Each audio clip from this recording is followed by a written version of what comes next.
Buenos días, ¿cómo están? Amigos y hermanos, les damos la bienvenida a un día más que el Señor nos permite aprender de su palabra.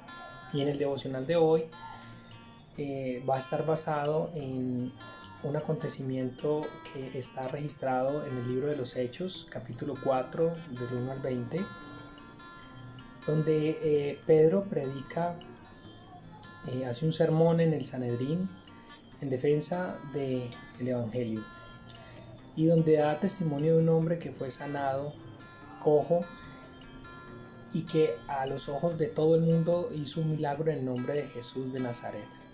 Pero antes quiero que me acompañen. Antes de todo este suceso, Pedro y Juan tuvieron una predicación muy fuerte del Evangelio en el pórtico que se llama el Pórtico de Salomón. En ese mismo pórtico, tiempo atrás, Jesús enseñaba acerca de varias de sus enseñanzas, y la enseñanza, por ejemplo, del buen pastor. Allí, Pedro, lleno del Espíritu Santo, hablaba con valentía, con convicción, acerca del Dios de Abraham, de Isaac, de Jacob. Una semejanza de un Dios que era propio de un lenguaje para los judíos de aquel entonces.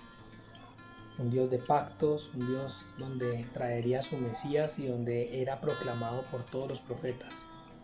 Aquí Pedro presentó a Jesús como la representación personal de Dios en el ministerio de la redención.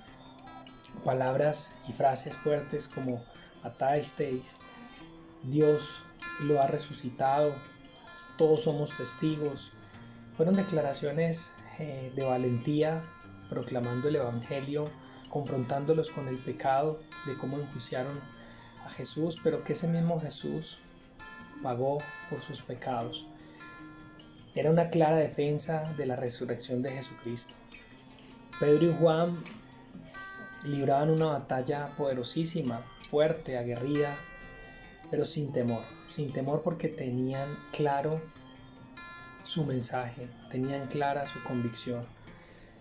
Tanto así que estaban con la multitud golpeada, y nos dice en el versículo 4, dice: pero muchos de los que oyeron ese mensaje que ellos estaban dando creyeron, y el número de estos, contando solo a los hombres, llegaba a unos 5,000. Fueron cumpliendo poco a poco ese llamado al cual fueron dados, y sin importar las consecuencias. Hubo un momento donde se acercaron los sacerdotes, el capitán de la guardia, los saduceos, y fueron apresados, fueron al concilio, y al ser arrestados, Pedro volvió a tomar la vocería y, lleno del Espíritu Santo, tuvo que salir en defensa del Evangelio frente a nada más y nada menos que a Anás, frente a Caifás, frente a todo ese combo, que el mismo que hizo parte del juicio contra Jesucristo, y que por ende se hicieron enemigos de Dios. Ellos, al verlos y al escucharlos, los reconocieron. Dice el versículo 13: los gobernantes, al ver la osadía con que hablaban Pedro y Juan, y al darse cuenta de que eran gente sin estudio, sin preparación, quedaron asombrados y reconocieron que habían estado con Jesús. Ellos no eran las mismas personas tradicionales y comunes, tenían una fuerza especial que era el Santo Espíritu de Dios. Adicional a todo este evento, todavía allí los acompañaba este hombre que fue sanado y que gritaba, saltaba y gritaba a grandes voces: gloria a Dios. Entonces la gente del concilio no sabía qué hacer porque tenía una evidencia de un milagro y no podían juzgarles por aquel acontecimiento. Sin embargo, ellos se creían con la autoridad para coartarlos y para tomar una postura firme, y vamos a ver qué ocurrió en el versículo 17, donde ellos se reunían para deliberar qué tenían que hacer. Dice en este versículo 17, dice: pero para evitar que este asunto siga divulgándose entre la gente, vamos a amenazarlos para que no vuelvan a hablar de ese nombre a nadie. Entonces los llamaron a Pedro y a Juan y les ordenaron terminantemente que dejaran de hablar y de enseñar acerca del nombre de Jesús. Imagínense ustedes cómo fue la reacción de Pedro y de Juan. Nuevamente sus convicciones entraron a relucir, su valentía y su osadía, y proclamaron, dice en el versículo 19: ¿es justo delante de Dios obedecerlos a ustedes en vez de obedecerlo a Él? Júzguenlo ustedes mismos. Nosotros no podemos dejar de hablar de lo que hemos visto y oído. Vemos una vez más cómo el concilio completo tomó el camino de la puerta ancha, la puerta de las obras, la puerta que lleva a muerte. Y no vieron una oportunidad más que Jesucristo abrió para ver una puerta, aunque estrecha, llena de fe y llena de gracia, puesta en Jesucristo. Entonces, nosotros debemos examinar nuestras vidas, debemos ver cómo estamos viviendo, si estamos viviendo por convicciones o sencillamente nos estamos yendo por los caminos fáciles o de preferencias. Porque muchas veces proclamamos y decimos que queremos ser imitadores de Jesucristo, pero eso suena abrumador. Seguir los pasos del Maestro suena que es algo muy grande. Entonces mi llamado es, entonces sigamos los pasos y las huellas de un Juan, de un Pedro, los cuales su mejor herramienta era dejarse ser utilizados por Dios, por su Espíritu que les dio vigor, que les dio valentía, osadía para poder hacer del Evangelio las mejores noticias que podemos darle de salvación a los demás, para que ya no vivan en tinieblas, sino que vivan en luz, porque la palabra de Dios dice: aquellos que duermen, nosotros podemos despertarlo con la luz que resplandece de Cristo.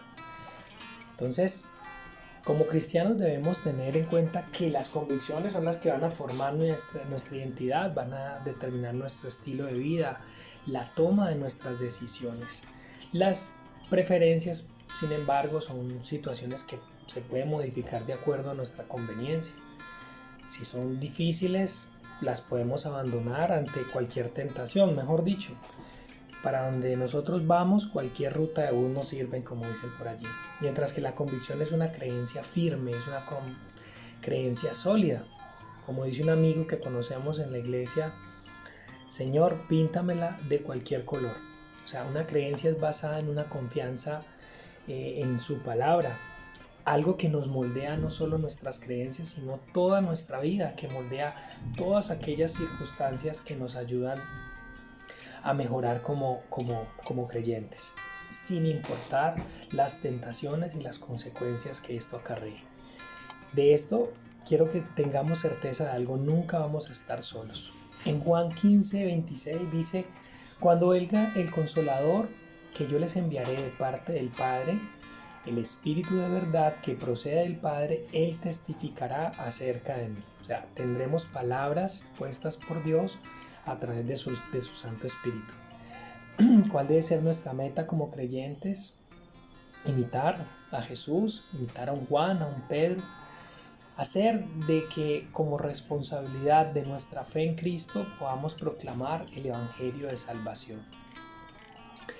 También quiero citarles Juan 16:8.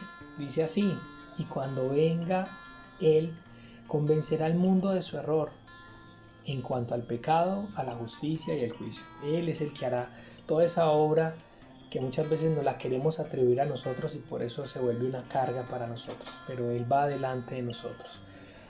¿Cómo hacer entonces para mejorar nuestras convicciones, para mejorar todo aquello que nos pueda asemejar a Cristo? Pues dejar los temores, dejar los miedos. Los temores son los que nos alejan a tener esas convicciones fuertes. El temor a las críticas. Ya vivimos en una sociedad donde muchos opinan y creen tener derecho a hacer lo que se les plazca. Tenemos también temor al rechazo, por expresar lo que creemos, nuestras convicciones. O tenemos derecho a una pérdida, ya sea pérdida de amigos, aunque en realidad todo aquel que nos aleje del Evangelio o de hacer la voluntad de Dios, pues no se puede llamar nuestro amigo. O tenemos temor a alejar o a perder a nuestros familiares y cercanos, pero Jesús también nos dice, nos citó una vez que mi madre y mis hermanos son estos, los que escuchan la palabra de Dios y la ponen por obra. Maravilloso saber de que este es un tiempo en que los hijos de Dios nos debemos mantener firmes, sin importar las consecuencias, para que nuestra prioridad sea agradar a Cristo y seamos hallados fiel a Él y a su palabra. Dios les bendiga.